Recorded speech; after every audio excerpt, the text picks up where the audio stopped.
సాధారణంగా వివాహం సందర్భంలో ముస్లింల కుటుంబాల్లో రాసుకునేటువంటి నికానామా ఏదైతే ఉందో పెళ్లి సందర్భంగా షరతులు ఏవైతే ఉంటాయో ఇవి ఉర్దూ భాషలో రాస్తుంటారు.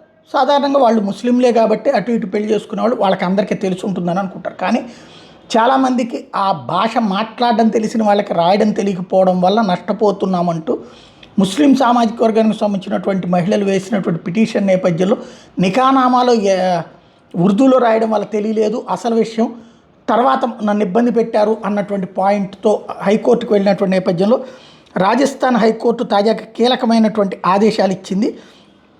ఏంటయ్యా అంటే నికానామా ఉర్దూతో పాటుగా ఇంగ్లీష్ ఆర్ హిందీలో కూడా ఉండాలి, అది 2 భాషల్లో ఉండాలన్నటువంటి ఆదేశాలు జారీ చేసింది. తద్వారా రాబోయేటటువంటి రోజులలో కీలకమైనటువంటి అడుగని చెప్పాలి. రాబోయేటటువంటి రోజులలో ఈ 2 భాషల్లో ఉంచమని చెప్పి రాజస్థాన్ హైకోర్టు ముస్లిం మ్యారేజెస్ చేసేటటువంటి క్వాజీలకి ఆదేశాలు జారీ చేసింది.